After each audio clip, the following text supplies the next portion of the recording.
Celui qui aime est né de Dieu et connaît Dieu.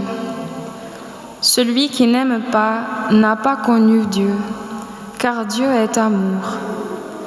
Voici comment l'amour de Dieu s'est manifesté parmi nous. Dieu a envoyé son Fils unique dans le monde pour que nous vivions par lui. Voici en quoi consiste l'amour. Ce n'est pas nous qui avons aimé Dieu, mais c'est lui qui nous a aimés. Et il a envoyé son Fils en sacrifice de pardon pour nos péchés. Bien-aimés, puisque Dieu nous a tellement aimés, nous devons, nous aussi, nous aimer les uns les autres. Dieu, personne ne l'a jamais vu. Mais si nous nous aimons les uns les autres, Dieu demeure en nous, et en nous, son amour atteint la perfection.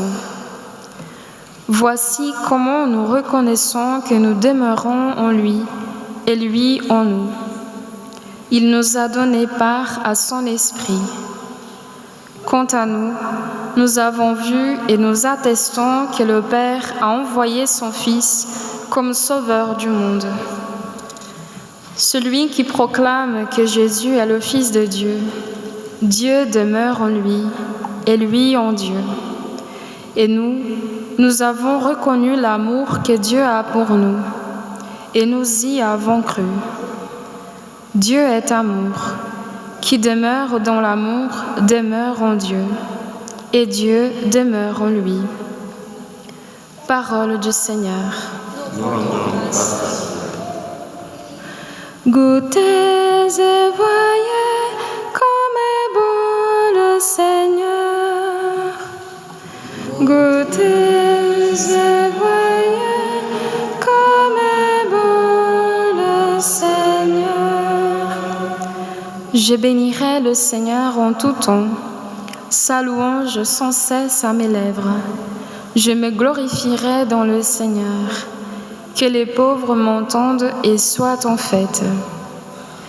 Goûtez et voyez comme est bon le Seigneur. Magnifiez avec moi le Seigneur, exaltons tous ensemble son nom. Je cherche le Seigneur, il me répond. De toutes mes frayeurs, il me délivre. Goûtez et voyez comme est bon le Seigneur. Qui regarde vers lui resplendira, sans ombre ni trouble au visage. Un pauvre crie, le Seigneur entend.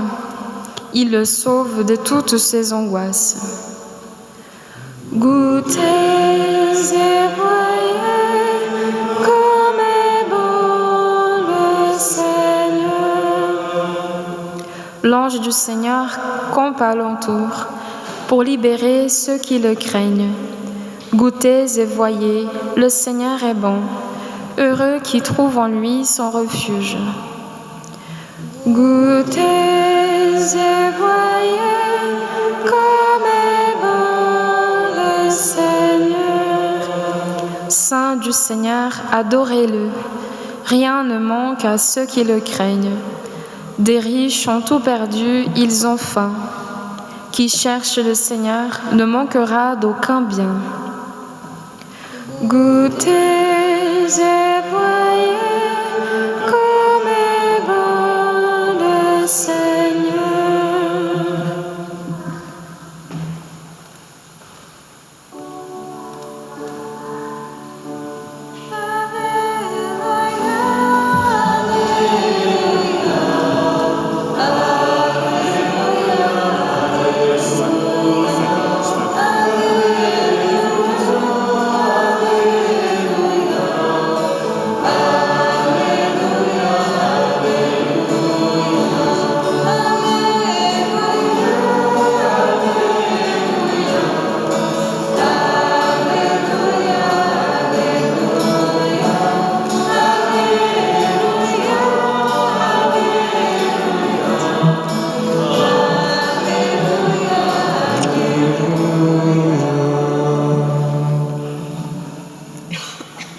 Moi, je suis la résurrection, je suis la lumière du monde, dit le Seigneur.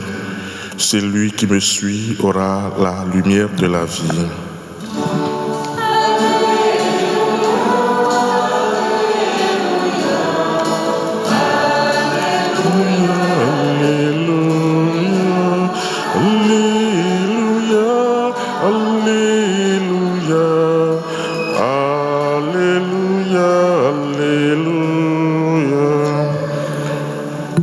Le Seigneur soit avec vous. Évangile de Jésus-Christ selon saint Luc.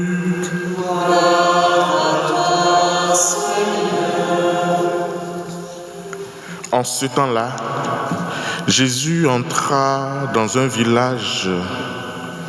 Une femme nommée Marthe le reçut.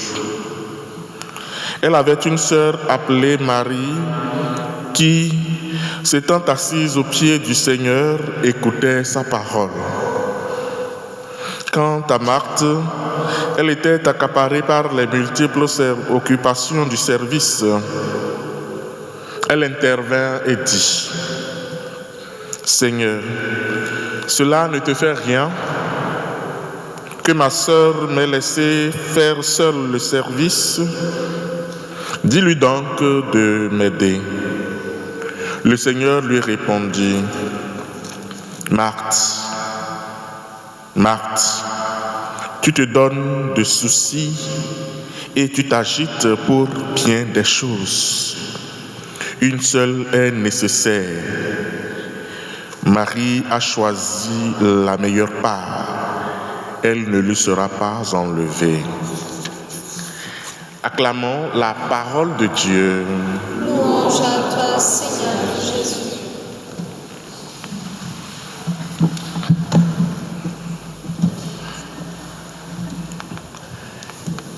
Quand nous traversons les Saintes Écritures, du moins les pages qui concernent cette petite famille de Béthanie, cette fratrie, on peut se dire : voyez comme ils s'aiment.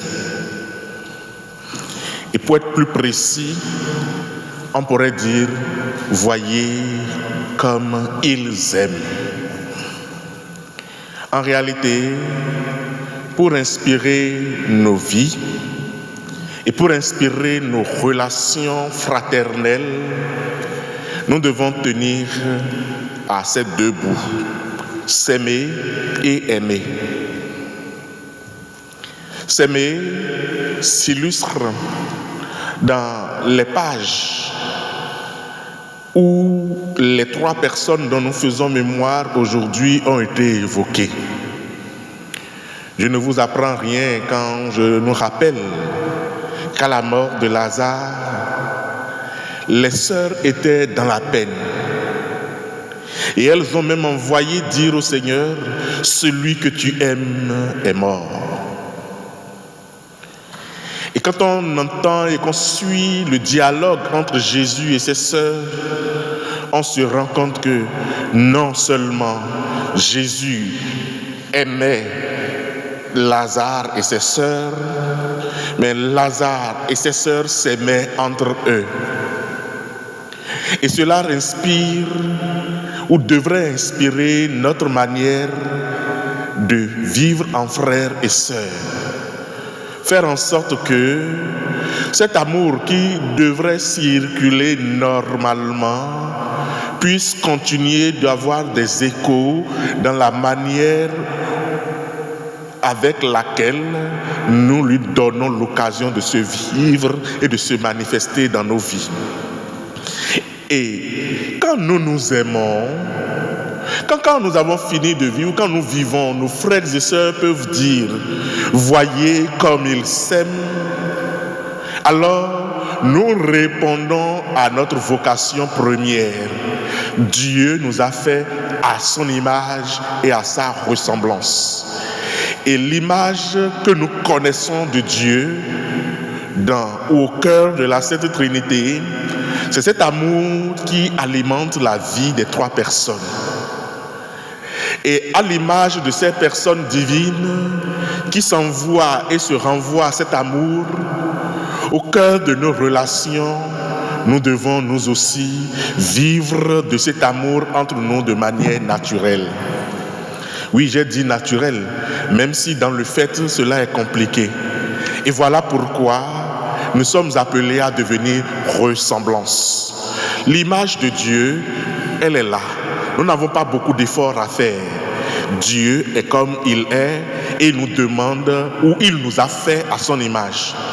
Mais au-delà de l'image, nous sommes appelés à devenir des ressemblances. Et c'est là que nous entrons en jeu, notre volonté entre en jeu, en imitant le plus possible cet amour qui est entre les personnes divines.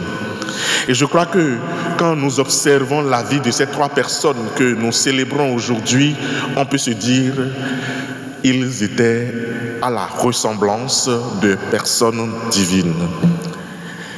Mais s'aimer, c'est bon. Mais au-delà de s'aimer, il faut aussi aimer. Aimer Dieu et aimer aussi le frère. Et aimer ici s'est manifesté dans la page que nous avons écoutée en évangile de ce jour. Marthe accueille Jésus. Et pour que l'accueil soit des meilleurs possibles, elle s'investit dans les occupations de repas et de préparation. Évidemment, quand on aime quelqu'un, on veut bien le lui prouver en l'accueillant de la bonne manière, de la meilleure des manières possibles. C'est aussi là un exemple à imiter, chers amis. Oui, nous n'aurons plus le Seigneur qui vienne s'asseoir à notre table, comme ce fut le cas à Béthanie. Mais le Seigneur s'invite chaque jour à notre table à travers le voisin qui est là. Avec quel empressement sommes-nous prêts à le servir? Avec quel empressement sommes-nous prêts à l'aimer? Mais l'autre manière aussi d'aimer, c'est ce que nous avons vu et que le Seigneur a salué en parlant de Marie. L'amour nécessite aussi de rester auprès de celui que l'on aime. L'amour nécessite de s'asseoir pour écouter la voix et les paroles de celui que l'on aime. Le Seigneur n'est plus là, assis, pour que nous puissions être à ses pieds pour l'écouter, mais il est présent au cœur de chaque Eucharistie, il est présent dans le Saint-Sacrement. Quel empressement avons-nous, ou avec quel empressement venons-nous auprès de lui pour l'écouter simplement? Non pas pour l'abreuver de paroles, mais pour l'écouter, savoir ce qu'il veut de nous. Pour dire que nous aimons Dieu, nous devons tenir à ces deux éléments. La vie qui nous met au service de nos frères et sœurs, et en sachant qu'en les servant, c'est Dieu que nous servons, mais aussi cette vie qui nous demande de pouvoir le contempler dans un cœur à cœur. Et alors, nous pourrons être assez suffisamment préparés pour avoir part au repas des noces. Parce que là-bas, au cœur de ce repas, ce sera le Seigneur même qui nous demandera de nous asseoir et qui se mettra à notre service. Mais nous n'en serons jamais dignes si nous n'avons pas appris à le servir dans nos frères et sœurs, si nous n'avons pas appris à l'écouter au cœur d'un cœur à cœur avec lui.